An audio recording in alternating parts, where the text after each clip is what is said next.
Hello children, good morning. How are you? આજે આપણે ઇંગ્લિશમાં યુનિટ 3 ટ્રાવેલ ટાઈમ તેમાં આપણે આગળની એક્ટિવિટીઓ કરવા જઈ રહ્યા છીએ. તેમાં એક્ટિવિટી 1 અને એક્ટિવિટી 2A આપણે કરી લીધી છે. તો આજે આપણે એક્ટિવિટી 2B કરીએ અને જોઈએ. 2Bમાં આપ્યું છે બસ જે સ્થળોએ ગઈ છે તેનો નકશો અહીં આપ્યો છે તે જુઓ. તો બાળકો તમારે તમારા પેજ નંબર 55 પર જોવાનું છે. બસ ક્યાંથી ક્યાં જાય છે સૌથી પહેલાં જુઓ. બસ ક્યાંથી આગળ વધે છે, કયા સ્થળે ગઈ છે? તો સૌથી પ્રથમ હોસ્પિટલ ગઈ છે, હોસ્પિટલનું પિક્ચર છે. ત્યાર પછી બસ આ પિક્ચર તો તમને જાણીતું છે. બસ સ્કૂલ બાજુ ગઈ છે, સ્કૂલ તરફ. ત્યાર પછી અહીંયા ચિત્ર દેખાય છે તે છે પોસ્ટ ઓફિસનું, પોસ્ટ ઓફિસ ગઈ છે.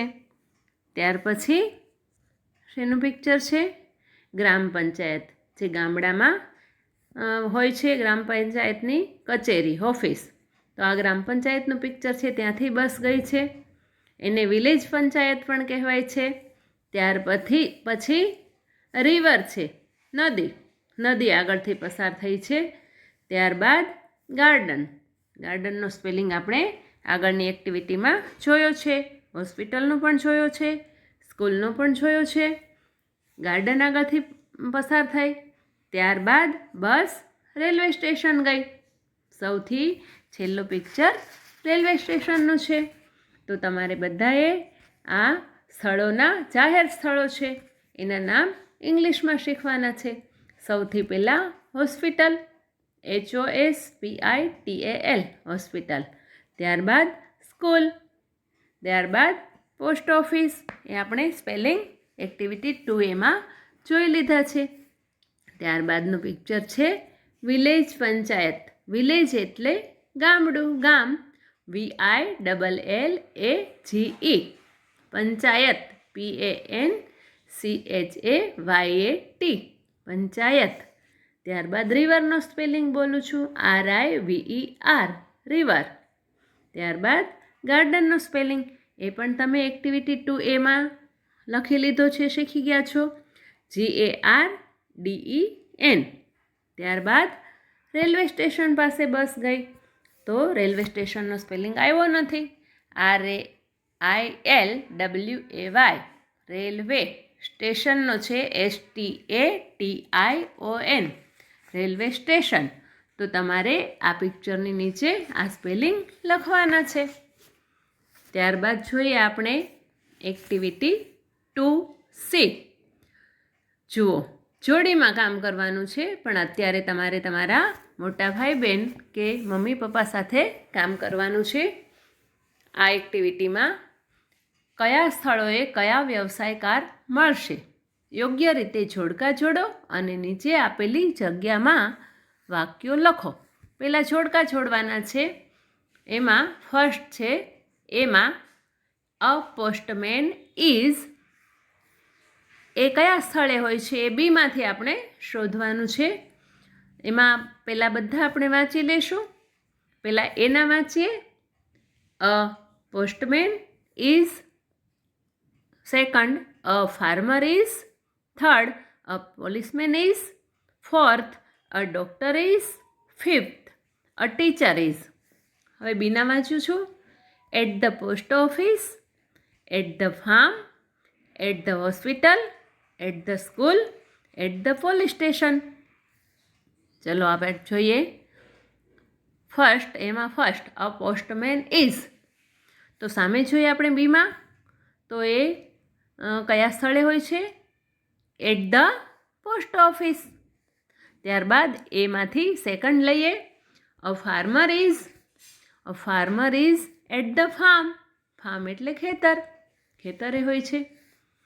થર્ડ અ પોલીસમેન ઇઝ, તો એમાં બીનું લાસ્ટ આવશે.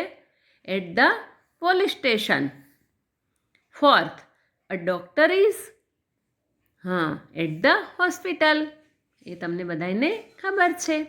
અ ટીચર ઇઝ, એ હું કહીશ નહીં, એ તમારે બીમાંથી શોધીને લખવાનું છે. ટીચર કયા સ્થળે હોય?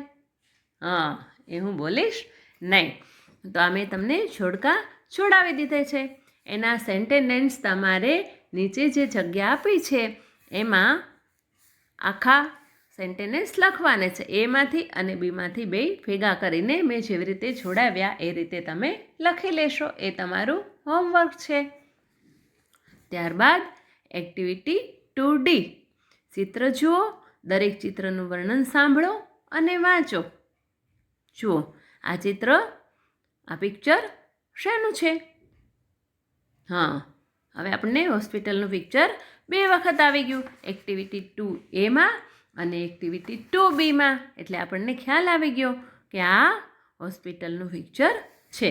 તો વાંચું છું, સાંભળો અને ત્યારબાદ તમારે પણ વાંચવાનું છે. હું વાંચું એ બરાબર સાંભળજો અને બાળકો. ત્યારબાદ તમે ઘરે મમ્મી પપ્પા પાસે કે મોટા ભાઈ બહેન પાસે વાંચજો. This is a hospital. It is big. There are many doctors in the hospital. There are many nurses too. There are male nurses and female nurses. There are many patients in the hospital. તો આ રીતે તમે ઘરે વાંચો. એની નીચેનું picture શેનું દેખાય છે? રેલવે સ્ટેશનનો. તો રેલવે સ્ટેશન વિશે અહીંયા સેન્ટેન્સ આપેલા છે એ હું વાંચું છું. તમે સાંભળો બરાબર. This is a railway station.